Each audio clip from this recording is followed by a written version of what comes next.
So I got invited by Call of Duty to try the brand new Warzone map a little bit early, Urzikstan. I played probably about 7 or 8 matches, so I got a pretty good feel of how the gulags work, the overall map flow, the weapons, visual recoil, a lot of these questions and concerns we've had over the past year. I know a lot of people will probably go in the comments that never really watched me before and say, hey, he's just saying good things because he got invited. This is literally COD Next last year. This is my review right after the game, what I said about that pile of garbage that was Warzone 2 all year. It needs to be delayed. Push it to March or something. I don't care. There's no way I could play this if it launched exactly like this. Be a little bit rough. So yes, even though I get the opportunity to go play the game early, doesn't mean that I am gonna go out of my way to be positive because I have to or I won't get invited. So I'm just gonna go through the various things that I learned and I know and how I think these things will impact the game over the next year, because this is pretty important in terms of content, because I want to be able to enjoy when I'm playing the game, and I'm sure a lot of you out there want to do the same thing. So I'm gonna try and be as objective as possible, not necessarily go out of my way to trash the game or hype the game, just kind of give it the way I see it. You guys could take it the way you want. There's a few different categories we're going to focus on. We do have a pro section, a con section, and then maybe some things that are too soon to judge. I know some of these things you might shift them one way or the other, and maybe something that I think is a con, you maybe think is too soon to judge. That's perfectly fine. You can have your opinions. Feel free to leave them in the comments section. And I'm going to be covering tons of content for Modern Warfare 3 as well as Warzone, the new iteration with Urzikstan. I don't know what the hell to call it, because we should be calling it Warzone 3, but it's really not, right? It's just Warzone now. So we'll go through that. I think there's probably a lot of things that are a little bit too soon to judge. I think the TTK was about the same, but with the weapon balancing, I don't know if it's going to be slightly faster, slightly slower, but overall it felt okay when we played. The hit markers were good, but we're going to get to that in the good section. Pacing, I know a lot of people are concerned about the 100 player count. We had 99 in trios, but I would assume there's going to be 100 in quads, duos, and solos, but we didn't get a chance to experiment with those. But on top of that, they've also sped up the zone, so it's about 20 minutes a match, and I know some people want longer matches, but I've always preferred a little bit shorter matches. That's kind of one of the reasons I think Rebirth Island and Resurgence became so popular, because your matches would be like 12 to 14 minutes, and a typical multiplayer match is a lot of times 7 to 12 minutes, depending on the mode and how contested it is. So it kind of fits within that Call of Duty player. Typical Battle Royale might want longer, but I think this one's still a little too soon to tell. If it feels slow at launch, then they can add more players. If it doesn't, then we probably found a good spot, but I'm sure they'll tune that as they said they have. The perk system, I think this is also too soon to tell. I know a lot of people got a little bit excited about the gear with Modern Warfare 3, and that's not coming over to Warzone. We're going to keep the perk system we've had with the perk packages, where you get the 4 different perks and you kind of just select whichever, and depending on the category, it's going to pretty much work the same. But they've added some new perks, which we'll have to figure out if they're going to negatively or positively impact the gameplay loop. But on top of that, they've also given us a couple of the gear pieces by default. Like one piece of gear, normally in Modern Warfare 3, allows you to slide and aim down sight at the same time. And in Warzone, we get the default version of that. So you're going to be able to utilize a full aim down sight slide without having to use any extra pieces of gear. So in this sense, they've actually improved or taken some of the improvements that you can get with gear in multiplayer, and they've just given them to you in Warzone, which I think is a W, but we'll have to find out which ones they gave us, because right now the one that I noticed, because it's pretty obvious, when you slide, you don't go into a attack stance ADS, you go into a full ADS, which I think this could contribute to a lot of movement and being able to finesse and being able to be accurate while being mobile, which really has never been able to happen before. A lot of people asked about the sound and the audio. The setups that we had there, I was just like on a regular PC. I had the audio kind of low, and there was a lot of ambient noise around. So I didn't really get a good feel of how good or bad the audio was. I did play multiplayer a few hours on my PS5 today. Feels good, but typically multiplayer doesn't have a lot of the ambient noise, so it's gonna be hard to gauge. Again, too soon to tell. We'll be able to figure that out when we play. We'll know if it's trash or if it's much better or worse, or it's still as inconsistent as ever. So good luck on that one ever being good. Snipers did one shot in Warzone, and this wasn't a fluke. This wasn't because they weren't fully played. It is a one-shot hit. And you'll still get a notification. Like, let's say I hit high chest, but it didn't hit head. It'll say broken 3 plates because I did significant damage. That'll still pop up, but now it can be a one-shot hit. And I know some people are like, wow, how is that too soon to tell? Right now, Back in Verdansk and in Caldera, the movement was very good. It was pretty fast. There was a lot of ways to move around and make yourself a harder target to hit, which led to sniping being a little bit more of a skill. In Warzone 2, when it initially launched, and even up until now, the movement isn't all that great. So when you snipe, it's pretty easy to hit a slow-moving target, very predictable trajectory, whether you slide, dive, or whatever other movement you use. And that's why they made it so it's mostly 2 shots unless you have terrible bullet velocity. You're not going to need an attachment anymore, so that's a huge W. But we'll have to see how it plays out and if the movement changes they've made, which seem pretty good, are enough to make it so that sniping is still a little bit of a skill, even with higher bullet velocity. The map, we're going to talk about this a little bit in the pros, but I did want to talk about some of the buildings seeming like they don't have enough zip lines to get to the top of them, considering there's some pretty tall buildings. And I don't know if this is just map knowledge because I didn't have enough time to really scout and look around and explore the entire map for several hours just with the purpose of exploring and learning the ins and outs, the stairwell, how the map layout works. So it could just be a lack of that information, or maybe they do actually need to add more zips into the game. That one, again, too soon to tell. Another problem that people said I do not talk about is the shadow ban loop. I don't know if that's going to continue. Pretty much no one from Ricochet was there that I can actually talk to about that and actually figure out what is the problem with that. Unfortunately, it's a problem that people deal with. I don't know how it works or why it works. I hope it's not going forward in the current games. They figure out other solutions to solve the problem of people thinking other people cheat, but they're not actually cheating. One day, maybe, I don't know. I'm bringing it up so you can't say I don't say anything about it. But yes, I think this is a problem that hopefully gets resolved. Now what we'll do is go into some of the bad things, the cons, because there's a decent amount of cons, not nearly as long as last year. Some things even might be nitpicky depending on where you're coming from. But some of the bad things are related to movement. Although they did go out of their way to improve a movement in a lot of ways, I still think they could push it a little bit further. And I think that's, you know, kind of what I wanted to mention. There is a little bit of a delay after you slide cancel. Some people feels like this is intentional, but maybe that could be even shortened up because like when you slide cancel, you kind of have to wait a little bit before you kind of get into a sprint or you're able to jump up out of that. So you get that little seamless feel that we had in Modern Warfare 2019. So hopefully it can bridge the gap, make it a little bit closer to that. There also isn't really any bunny hopping. And although there might be ways to get close to it within Modern Warfare 3 and the different pieces of gear, it was not possible within Warzone, the new Urzikstan map. It just wasn't that way. There's also a little bit of a prone delay to a jump. So there's a little bit of movement tech where you can go ahead and go prone and then jump up into like a bunny hop. There is skill involved in that. It does make your target a little bit harder to hit, but there's a little bit of a penalty. So it's not really quick. So obviously that can be intentional and that would just be my own personal preference. I know some people don't like that. So to each their own. Shooting while diving is also still a little bit slow. When you dive, you land, there's a little bit of a delay before you can aim down sight and fire your weapon. I think there's also perks that will help you with gear in Modern Warfare 3 that aren't necessarily transferred over. So maybe they can kind of mesh those in the same way the aim down sight slide works. And that's really my only movement feedbacks. There's some positive ones that we'll talk about shortly. In the UI, there's sometimes teammate icons are a little bit harder to see, very similar to the beginning of Warzone 2. So I don't know. There's maybe just some lighting, opacity changes they can make to make it a little bit more visible. Some people like having a calling card when they kill a player, not just having the little name pop up underneath their crosshairs. They like having that calling card either in the bottom or in the top right. Some kind of visibility there to show off that. Why have calling cards anyways? On top of that, the menus still seem a little bit too similar to MWIII. I'm talking specifically about the menus. I'm not really a fan of them. I wish we can go back to simplistic list and all that type of stuff. Doesn't seem to be the case, but the actual overall UI, I think there's been several improvements. In-game UI with the HUD and all those types of things. Another part is the loot stacking. I typically prefer floating loot. They said that they wanted to try and make sure that they just get the loot better. And what that means is like items maybe not stacking as much.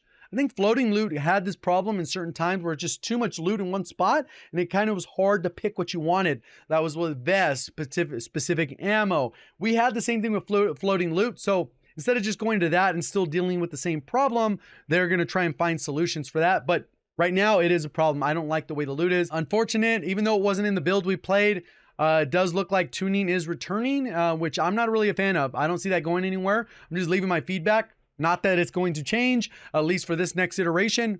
But hopefully someday they just say scrap that and let's just go back to regular perks that do what they're supposed to, and simplify the game instead of making it more complicated. Even though it helps because people need to know how to tune, and then I can make a video about it, but that's a whole other story. Vehicles are still kind of like clunky, similar to Warzone 2. I wish they could just figure out what they did for vehicles. Obviously, the electric vehicle performs very well, feels good when you play Warzone currently, but every other vehicle is just like, kind of feels like trash. So hopefully they fix that. Loadouts still feel a little bit pricey. They're $16K at the buy station for a trio, which means probably $20K for a quad. Way too much. That needs to go back to early Verdansk numbers, $10K. And if you are going to do this system where it is $20K for quads, then it should do the other system where each zone, the price was reduced. So in zone 4, it might only cost $12K instead of $20K. I think at least that's how it should work for quads. And that is the cons. You may have a bunch of others, leave them down. I actually made this list with chat while I was live streaming. And I was like, you sure there's nothing else you guys want to complain about? Because this is where we're going to do it. And people were lost for words. Now we have our pro list, which is very long, and that's a good thing. They basically have fixed so many things, improved things, and even taken into consideration like maybe problems we have with Verdansk with maybe never solved. Those are also like brought back in and improved upon. So I think that's a really good thing. Then we'll start off with the map. I think the map looks like a hybrid between Al-Mazrah and Verdansk, and pretty much solid parts of it. Like I said, I didn't get a ton of playtime with it to figure out all the little nuances of the map, but I did get a good feel of the color, the buildings, the layout. I never really felt like there was like these areas that I would consider no man's lands, which even Verdansk had. Like from the top of airport, you had to cross the street into the river. That was no man's land. You were basically going to get shot. There was tons of fields in Verdansk which were literally no man's land. Caldera had a ton of issues in the beginning. They solved some of that. And now Al-Mazrah is fairly okay. There are a couple no man's lands, but I think in this map, they've done a really good job of trying to make sure there's a lot of buildings spread out, but not in a way where it's just buildings that are tower up. There are a few of those, but a little bit smoother. The minimap has the red dots back. This is such a game changer because the floor loot, when you pick up a gun, you have to really be aware. Does it have a suppressor? Because when you're getting into combat, people might head over towards your dots or try to cut you off or something like that. It really leads to a little bit more dynamic gameplay, and kind of have decision making with balancing certain suppressors on loadouts and those types of things. So should help with the pacing a little bit, but we'll kind of see how that plays out since we weren't able to build loadout weapons within the version of the alpha that we played. Movement. There's been tons of movement changes that are basically universally positive besides the ones I already listed. The slide cancel does return, even though it has that slight delay.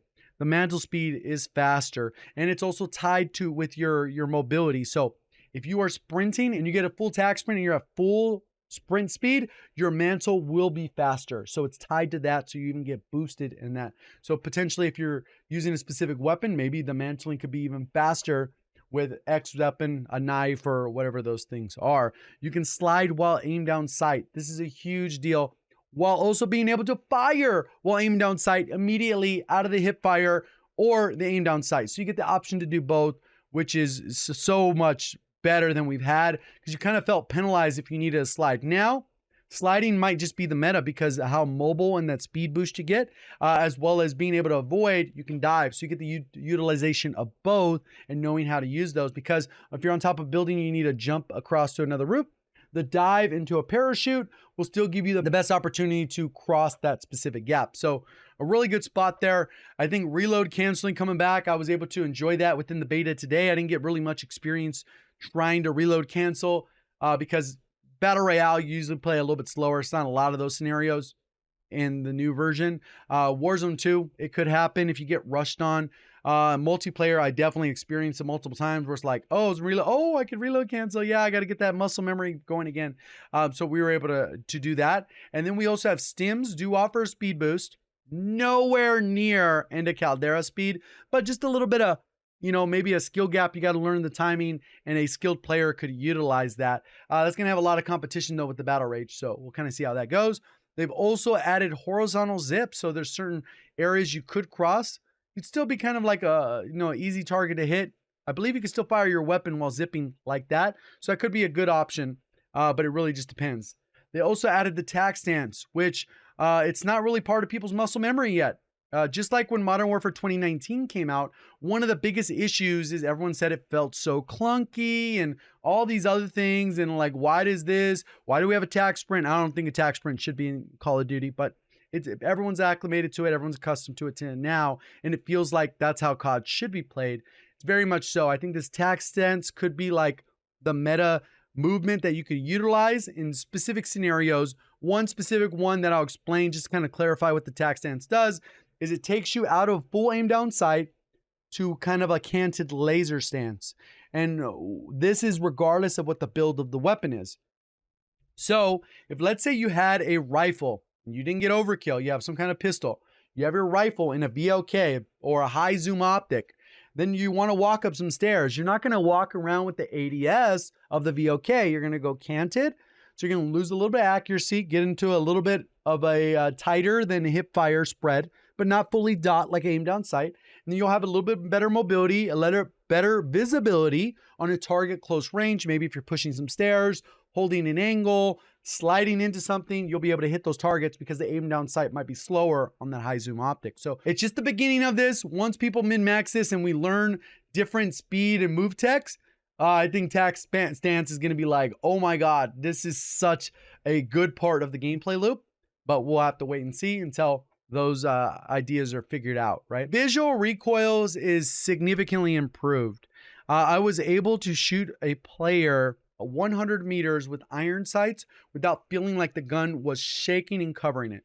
Does it still move? Yes, a little bit, but there's not nearly as much smoke. The shaking on the outside, the contorting of the actual rifle is not really happening the same way. I even tried that. There was a gun that's like a PKM. I tried that with a higher zoom VLK style optic. Still pretty good. The gun is kind of heavy, so it moves a little bit. But even in Caldera or in Verdansk, we had guns that would do that. But the actual visual shake and occlusion is significantly cut down, near non-existent. So this is pretty good for keyboard and mouse players in general, because sometimes it's just hard to see your target, where a controller player can feel that with aim assist. And then just visibility as a whole, to be able to see your targets head to head is a good experience when you want to get into a gunfight. So I think that's a huge W. Everyone gets a pistol, and it's like a holstered pistol that you just carry on your person at all times. You can't use it on command. You can use it when you jump into water. So everyone has a pistol underwater. And this solves a big problem currently with Warzone, where if it's a water zone and you stayed alive, but somebody just got flared back or bought back, then they come back into the map with the pistol and they just gun your team from underwater. The visibility wasn't good, so you couldn't see them. Visibility's better now, so you don't have to worry about that part as much. But now you will have a pistol in those situations. When you climb a ladder as well, and as well as when you're ledge hanging, you'll default to a pistol. So you'll always have a pistol in those three scenarios, and it's the same pistol for everyone. You can actually have some water gunfights and not feel like, damn, this dude just came back and ruined our game. Unfortunate, but that's how it goes. But now it's going to be solved with that. So I think that could be a significant improvement. They've also improved the backpack. There's one issue with the backpack, is we wanted the loot to kind of go back to a little bit like Verdansk, where you were able to hold rifle, sniper, RPG, whatever, all of them, but without taking inventory slots. That's essentially what they've done this time around. They've made it so that you are able to take care of that problem, where you're going to have those, and then on default, you're not going to really pick up any of those. You'll pick up plates initially, right? And then if you want to go ahead and go the route where you want to have an extra stack of rifle ammo, so instead of having the 180 or whatever, or 200, you can have like 500 if you get the stack of ammo in your actual backpack. So I think that's a huge one there, because it kind of just gives you more inventory, especially, I know everyone hates the shotgun, but the shotgun's broken right now in Warzone currently on Al-Mazrah and Vondel and those things. A lot of times you get the loadout and then you only get your 2 shots. Like now, you could already have ammo for all the categories, whether you picked up an RPG or whatever for your loadout. The UI, it's actually pretty nice when it comes to the gameplay. I think in general, they've cleared things up. I think maybe could use a little bit of work still in the minimap in terms of visibility, being able to see your teammates in some occasions. But in general, the clearer hit markers, they tell you when you're hitting someone, and then also when you're getting a headshot is very clear and very obvious, versus it was a little bit like harder to tell sometimes in the previous games, and especially that ties with the audio feedback, which is pretty nice. Rarity on item is visible, So regardless of what the item's in, it kind of tells you how likely you are to get this item, whether it's a flare, a self-revive, or any of those types of things, along with specific weapons, which is nice to see that again. And then we also have plates. The plates originally with Warzone 2, they went to blue if you had 2 plates and purple if you had a 3-plate vest. Now it's all back to blue because we don't have to worry about 3-plate vest. You're getting the 3-plate vest by default because pretty much everything from Warzone 2 currently has been shifted over. So we kept everything the kind of the way we expected with Warzone 1 to now. It's unfortunate we didn't get this game that we're going to get back when it launched, because then I would have been a little bit more happy with how the state of the game was. And it's unfortunate it took this long, and it even took longer than the 7 or 8 months that I thought it should have taken for them to go ahead and delay the game. But we are here now, and I think it's going to be in a great spot. They also modified the train. A lot of people didn't get to see gameplay probably of this. I showed it off on stream, but there's some new elements to the train. Previously, they just have trains running around, but now they actually added on the back of the train, called the caboose, there's like a little bit of a handbrake. And you can only turn on that handbrake from the back of the train. And then at the front of the train, there's dials to essentially speed up the train so you can actually make it faster in whatever direction you choose. And then you can choose to push it in forward or backwards. So this can lead to dynamic gameplay where people are speeding up, and maybe you position yourself in the center of the zone if you've done enough recon intel contracts to go ahead and get that information. You can set yourself up for success. There's a buy station. There's a portable UAV on there. A lot of that stuff. If you want to go ahead and stop a train, you can land on the back, stop it, and they can't start it again from the front. They have to go to the back. So you can even use that as a baiting technique where maybe you stop the train, you watch it, all right, cool, these guys have got to go over here, and maybe pick them off one by one. They've also improved the gas mask. For the longest, we wanted to be able to manually equip it. They've essentially done that. It might take a little bit of muscle memory, but when you walk up to a gas mask, you have the option to equip, which puts it on your face, and it just stays there. Regardless if you go in the gas, out of the gas mask stays there. Obviously, you get the little bit of darkness in the corners or whatever if you want to keep it equipped. And the other option is you could just straight stow it. Put it in your backpack. You know you're going to go into the gas, just put it on. You have it on entirely, and you never have to deal with, oh, the gas mask got me. No, you don't have to worry about that anymore. Parachuting, you can equip it yourself. You can make sure it's on. It'll be a little bit of a learning curve just to kind of get used to that, because we've wanted that for so long, but you kind of learned a broken method for so long as we've had it. So that should solve a lot of issues. They've also modified the gulag, and hopefully this is something they continue to do going forward, because the gulag actually has multiple variations of it. Same gulag, but the layout might change a little bit. There might be public event style things where maybe there's extra cash on the ground. There's also the ability where maybe you have a night vision portion, which I know some people aren't a fan of. I don't know if that'll be there at launch, but they will have it. Or you can get fully kitted where you're 3 plates and you get a fully loadout gun. Which could be cool, because then when you regain, then you come back with a full loadout gun instead of having to regain with a pistol or whatever that is. On top of that, after the gulag is closed and you win, you get a couple seconds to kind of move around. So in case you want to grab a gun, a lethal or something, you get a few seconds to kind of get that worked out. And then they've also changed it where instead of capturing the flag in the middle, there's like a rope that drops down, and it's a risk reward if you want to go for it, but neither you go for it, both of you lose. So it's kind of got to be one of those things if you want to hold out, play a game of chicken, or just take them out with the gunny or whatever you want to call it. So that's pretty cool. I think overall, some people will like some things with that, but that will also help to limit its ability to get stale as quick. And hopefully they'll expand on this with future updates as they incorporate new maps. They'll have multiple layouts, because those are probably easier to render or whatever, and get that part going. They've also fixed the various vests, so they should be a 1-to-1 to the perks. And what I mean by that is stealth vest was supposed to work like Ghost. It was actually broken. It wasn't actually popping players up. They had full immunity to the UAV. So that's fixed, as well as the other ones. They align with Bird's Eye 1-to-1. So essentially picking up the vest is essentially picking up the perk. So kind of works an alternative the way it was supposed to and the way we expect it. We also got Champions Quest coming back. That's the new contract. If somebody in your lobby gets a new contract, you manage to kill them and stop them, you'll be able to pick that up off of them and complete it even if you're on a 5-win streak. So that's going to make doing a nuke that much harder for the people that get nukes, and maybe a little bit easier the people that don't generally win 5 matches in a row. You'll be able to pick up the contract, steal it off somebody. Stream sniping's probably going to go crazy, but it is what it is. Part of the content creation process. They also changed Ghost. It now requires movement. So if you get the Ghost perk, you're not going to be able to just camp and be there stationary. You're going to have to move a little bit to stay off the mini-map when a UAV's in the air. Heartbeat sensor is now a field upgrade. So a lot of people that use that kind of as a crutch in Warzone 1 will not necessarily have access to that now, right? You're going to have a field upgrade, and you're like, okay, do I want a field upgrade of a heartbeat sensor, or do I want a flare? Do I want a munitions? Do I want a trophy system?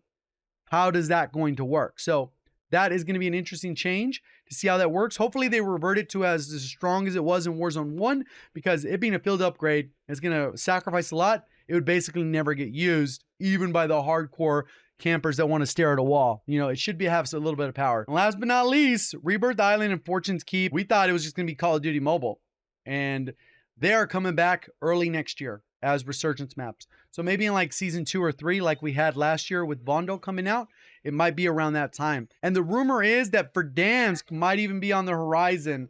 I hope that the leakers aren't wrong on this one, because I think a lot of people are looking forward to that. Not a copy and paste, but a new and improved version of Verdansk would be awesome. But again, that last part's just a rumor. Rebirth Island and Fortune's Keep are confirmed. Let me know your thoughts in the comment section. Appreciate all the support. Thank you for watching as always. Have a great day.